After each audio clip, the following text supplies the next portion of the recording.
Okay, good morning, everybody. It's been some time since I've done a podcast. I've been busy with work. It's the end of the semester, so I was doing the exam, checking papers. But I also took some time to take the refuge and precept vows, and that was a good experience. Another story altogether. But this podcast is about mantras and about God. Okay, so we're going to talk about the white elephant in this kind of podcast, no? The concept of God. And the title of this episode 9 is Can Be. Okay? Can Be, Can Be. Okay, so let's start with mantras.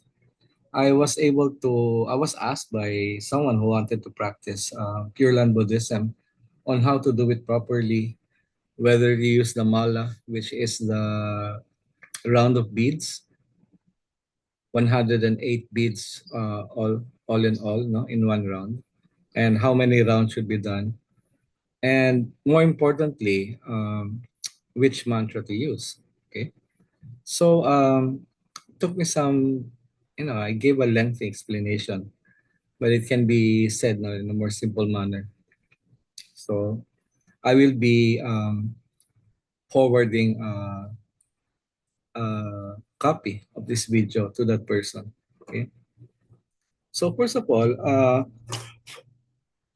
mantras no are what do you call this, a tool, okay, that help us to connect with the divine. Okay, so mantras are supposed to be in the form of a prayer, and better yet, no, if it contains the word of or the name of a divinity or a bodhisattva, because by stating the name of a bodhisattva, for example, over and over again, you invoke the presence of the bodhisattva in your life. Okay, so in a past podcast, I've said that when we lose our sense of self by doing meditation, uh, when the self is gone, the bodhisattva takes over. Okay, so the idea there is that the bodhisattva, whatever or whoever he or she is, okay, I'm using the wrong words, I'm using forms, okay, but that's the only way that you can talk about a bodhisattva or a divinity or God, no, in this world no of conventional truths. Okay, we have to be dualistic when we talk about these things, no? So when you invoke the bodhisattva, the bodhisattva and the properties of the bodhisattva becomes part of who you are at that moment.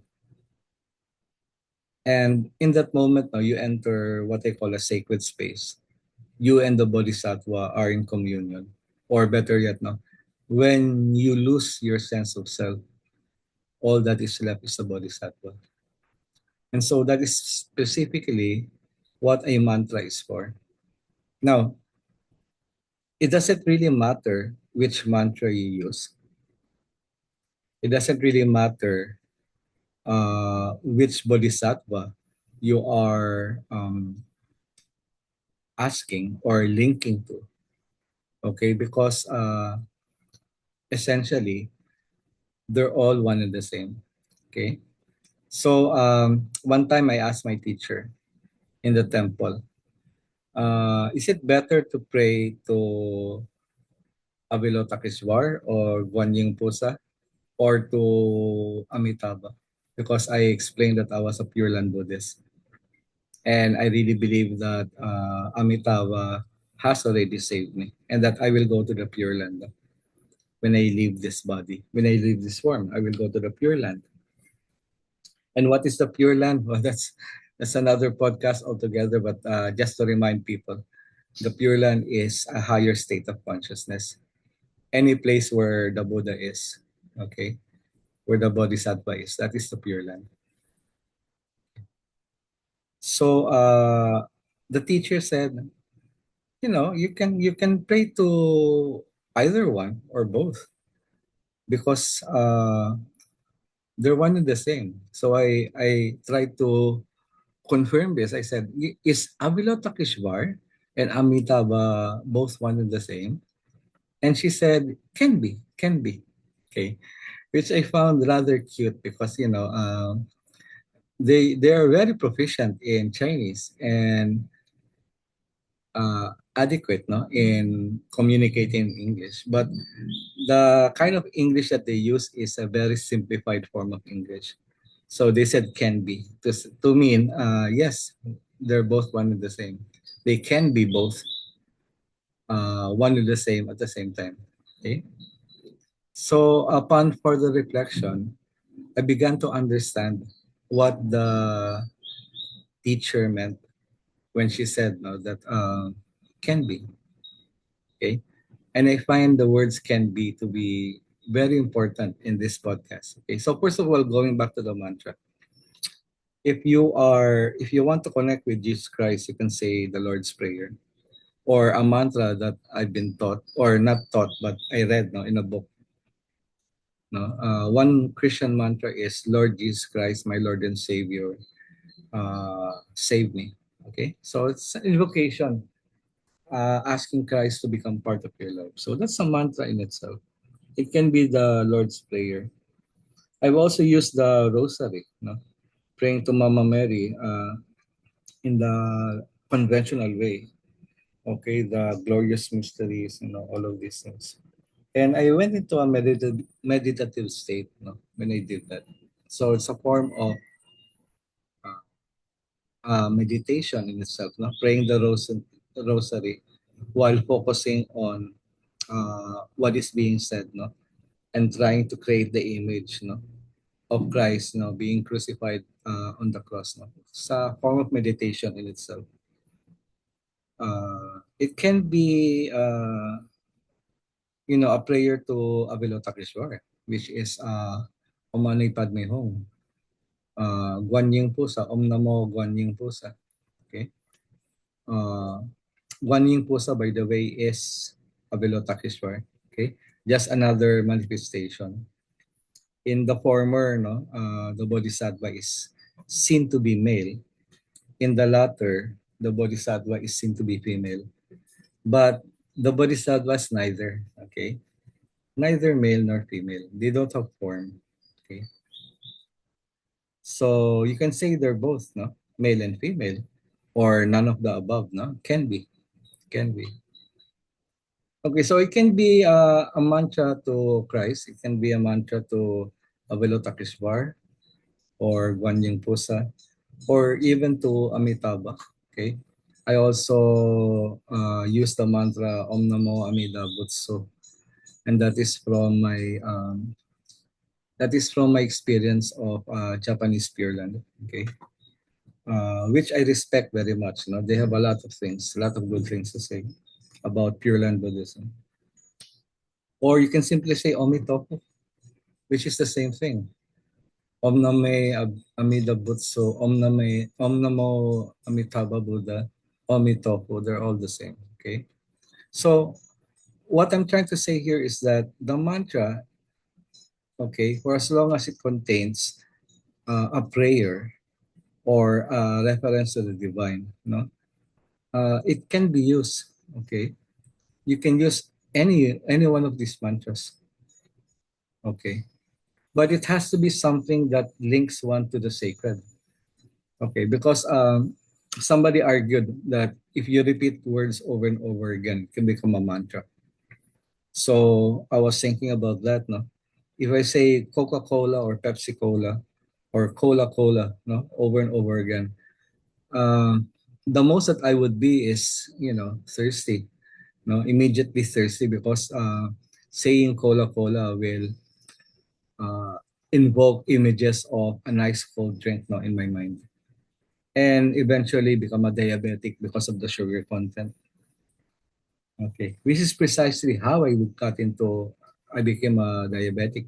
you know I used to drink 1.5 liters of Royal True Orange every night while I was working on my dissertation, and that really made me sick. Became a diabetic because of Royal True Orange. So I don't recommend saying Royal Royal Royal, as a mantra, or Cola Cola Cola.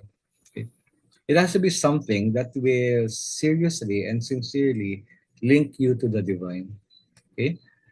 But the important thing here is also that it becomes your mantra by repetitive use. So I really told the story about the old woman who used the mantra Om Mani Padme Hung.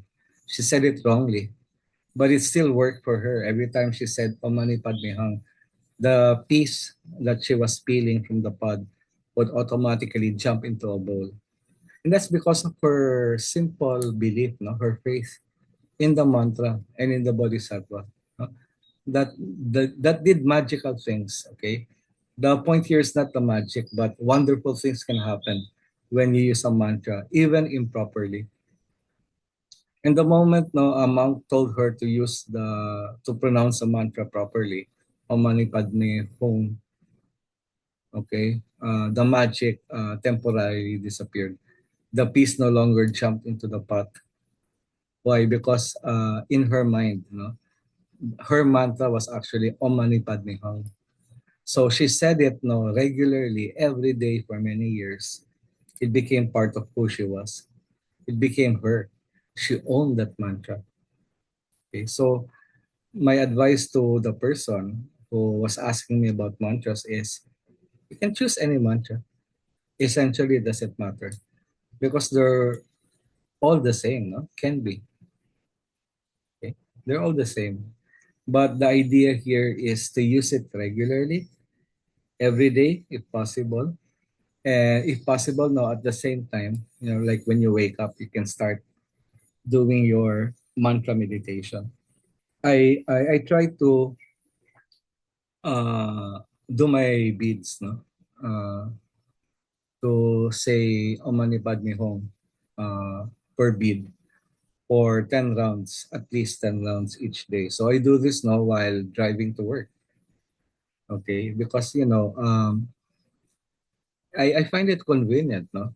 But if you're not a good driver, I'm not saying that I'm the best driver, but I can be, okay? I can pass as a driver. I can drive while saying the mantra and not hit people and cars. Okay, so I do 10 rounds at least, no, each day, and I try to do this daily. If I miss doing it for one day because of travel or because of work, I try to make up, the next day, so on and so forth.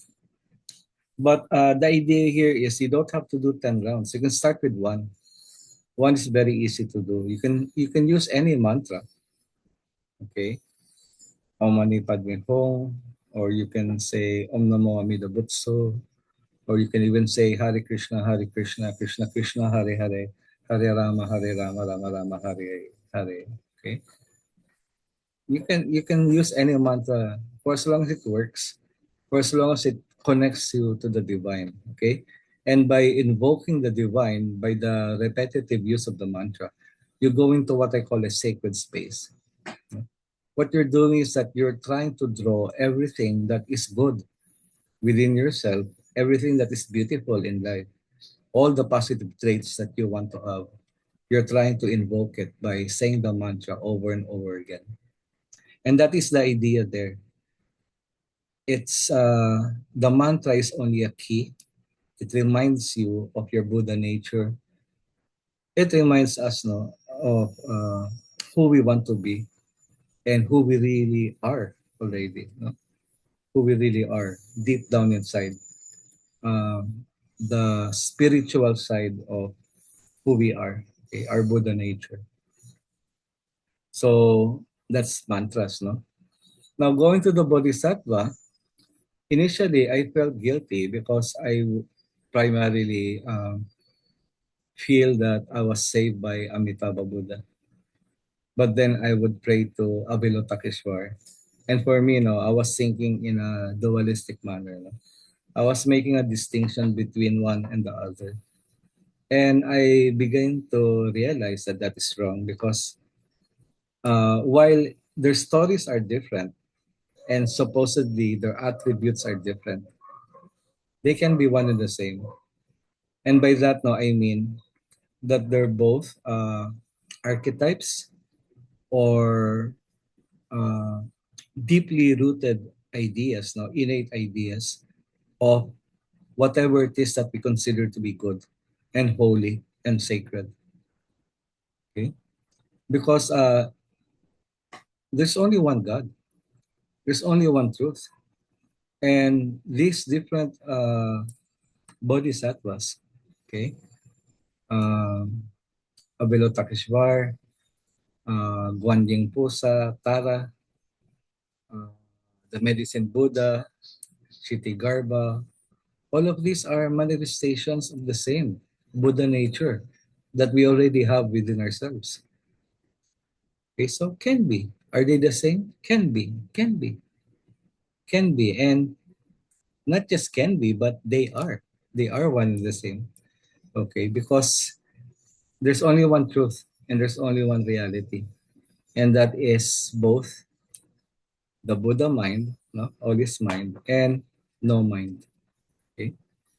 And the reason why this mantra and these bodhisattvas are one and the same is because they're all empty. And I will try to explain this now when we talk about the next topic, which I call the elephant in the room, a very controversial topic. Okay. And that is about God. Now, I was accused by some people, including colleagues now at work, that they say I'm not a Christian, and that I am an atheist, that I don't believe in God. And I have said, and I will repeat myself, I am not an atheist, and that I do believe in God. And I will even say this now, I am a Christian. First of all, it's my birthright. I was born a Catholic. I was baptized a Catholic.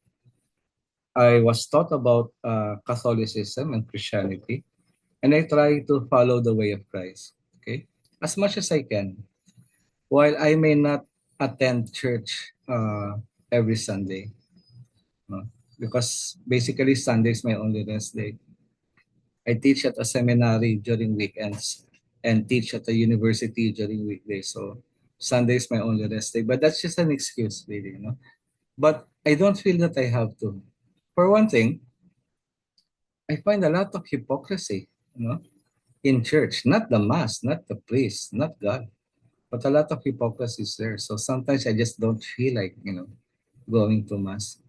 But every time I do meditation, every time I walk under the stars and marvel at God's creation, every time I do a kind act, do a good deed, think a good thought, every time I look at a flower and marvel at its beauty, before the thoughts and feelings come in, as I grace upon the leaf, I connect with the divine, and that is going to Mass.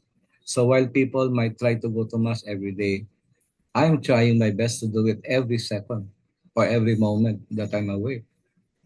And that's the truth. Now, I try to. I'm not saying I do. I am far from perfect, but I am trying to be in communion with the divine at every moment of my life. And that is for me going to Mass. Okay? So I do believe in God, but perhaps not the God that you think God is. Not the God that another person from a different religion might consider to be God. Okay? So Christians and Muslims and Jews have been fighting, even Buddhists now have been fighting about this topic now, God or divinity. Foolishly, if I may add, because they're all the same. It's the same, okay? By insisting that God is only this or only that, like for example, by insisting that God is male or that God is female, no, that is actually limiting God. By saying that God only has this attribute, you're actually denying God because you are limiting God. God is omnipotent, omnipresent, okay, omniscient. Okay, so God cannot be limited by our frail and temporal concepts. We have frail minds. We are ignorant, no, basically. And that is why we try to cultivate wisdom. because we're actually very foolish. We're very foolish. We try to find love and happiness in all the wrong things. Okay, so that is foolishness actually. And to try to use this foolish mind to understand or to say that God is only this or that, that is blasphemy. That is actually blasphemy. We are actually offending God, insulting God by insisting that God can only be found in this dogma, that God can only be worshipped in this way, that God is like this or like that. Like, I remember one day I was told that God is a king, and the picture presented to me was Jesus Christ wearing royal garments, no, and a crown on his head, no, Christ the King. And I told myself, Christ was never a king when he was with us, no. In the Gospels, you never hear about Christ, no, wearing a crown. And at the same in the same line, no, line of thought, Christ, no, is not Caucasian. He doesn't have blonde hair and blue eyes. Okay, it's only the Spaniards who taught us that Christ is a king and that Christ looks like that, or that Christ is a little child, no, wearing priestly or kingly garments and a crown while holding a globe, no, or yeah, something that represents the planet in his hands, no. It can be a way of imagining Christ or imagining the divine. But we cannot limit our idea of God to just these images. Okay? That's why I think the Muslims have it right when they try not to portray God in any image.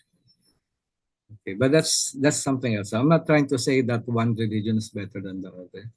And I also see the benefit of trying to connect with the divine by worshiping a certain image of the divine. For as long as it works, for as long as you really feel that you are connecting with God by showing reverence, no, to an image of the divine. Okay, be it a painting or a statue or something symbolic like the cross. Nothing wrong with that. No, can be. But to insist that God is only like that, that is actually blasphemy. To insist that God is Caucasian, that is blasphemy. To insist that God is male or female, that is blasphemy because God is none of these things essentially. And the only way the only way that God can be all of these things, no, is to be empty. Okay. If we insist that God is absolute, that is limiting God. That is limiting God to our concept of absolute. So we're saying God has to be this. God is absolute. But God is empty. By emptiness, I'm not saying that he or she or, you know, that God is doesn't exist. Okay. By empty, I mean that God is not permanent. Okay. Because like everything else now, God is changing at every moment. So every time a worshiper of God uh, increases in consciousness, no, for as long as we evolve, our concept of God will also evolve. No? So the God of the frogs, no, the God of the frogs might be a big mushroom, okay, or two cats, no, the pure land is made of catnip, okay, but all of this, no, are only true at that level of consciousness. But the more we increase in our awareness of the divine, the more we cultivate ourselves, our concept of the divine will change too. So in that way, no, I'm saying God is not permanent. It is just like saying God is not absolute. Okay? That because when you say absolute, no, it means that it's already perfect.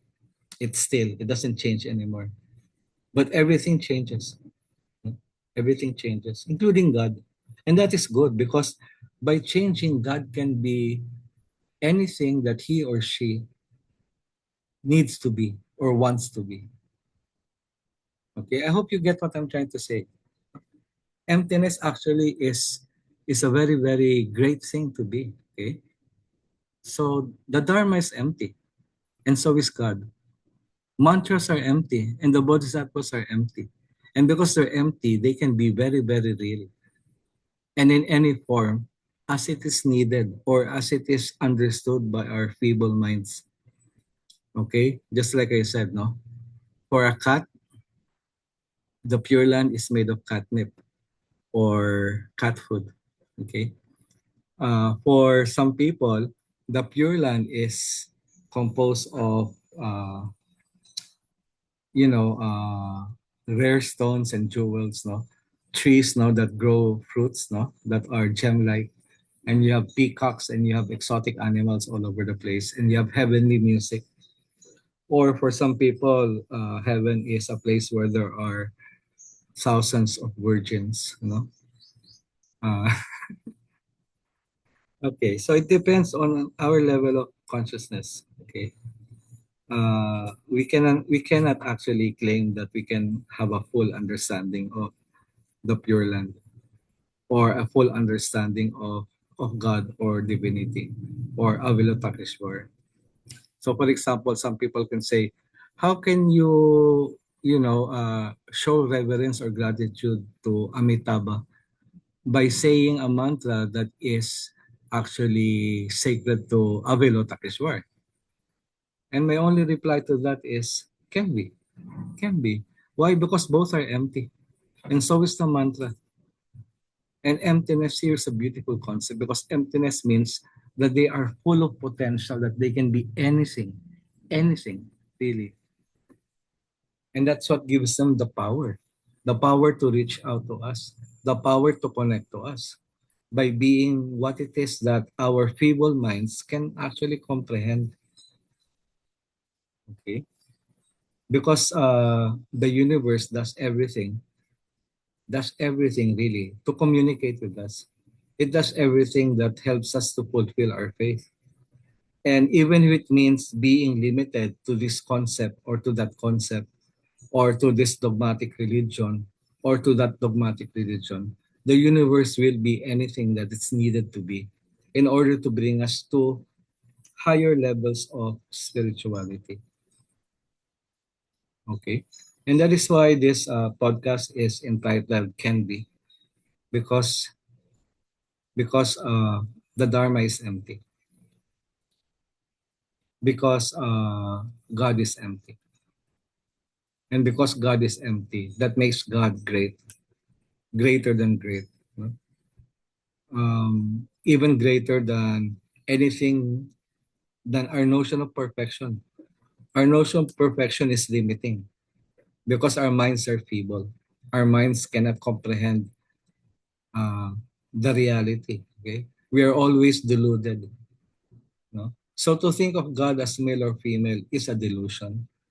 To think of God as Christian or Muslims or Hindu or Buddhist, that is a delusion. To think that Avalokiteshvara and Amitabha are different, that is a delusion. To think that Guan Yin and Avalokiteshvara are different because one is male, one is female, that is a delusion. To think that I am actually a spiritual person because I go to Mass every day, or that I meditate, or that I do the sutras, no? I attend Dharma events. No? To think that that in itself, no, will bring me enlightenment or salvation. That is a delusion. We cannot do anything that will actually bring about our own enlightenment. It has to be the divine. No? It is only by the grace of the divine that we can actually approach enlightenment. So it doesn't matter how many lifetimes you practice austerity um, and do yoga and do mindfulness. Okay, without the grace of the divine, you can never be the Buddha. Okay, but by the power of the Buddha, by invoking on his name or her name, I'm sorry. See, I'm still using the wrong words, his or her. By using a mantra, you invoke the Bodhisattva or the Buddha or God. Okay, and that will actually bring you to a sacred space. Okay, so that's what I mean when I say that God can be anything and everything that lie outside of our own rational minds. Okay, and so for that, no, I would say that God is uh, a concept. That God is actually a wrong concept. That God is a mystery. And I would like to say over and over again, I deny that I'm an atheist. I do believe in God, just not the God that you think God is. And I think that I am a Christian. It's my birthright, as I've said. I don't know if I said this already, but one time I was accused, no, of being not a Christian. And I say, no, I'm Christian. It's my birthright. I was baptized Catholic. I grew up as a Catholic, and I try to practice the teachings of Christ. And I would say this also. It is actually my Buddhism that makes me a better Christian. So I think that it is wrong to accuse me of not being a Christian. I'm being a Christian in my own way. And it's my Buddhism that is helping me to be just that, no? A better person. So with that now, I say thank you for listening to the podcast. It is entitled Can Be, and I've tried to explain what it means. No? Can be, can be. Okay, so omitoko, gasho. Hope to see you again the next podcast. Bye bye.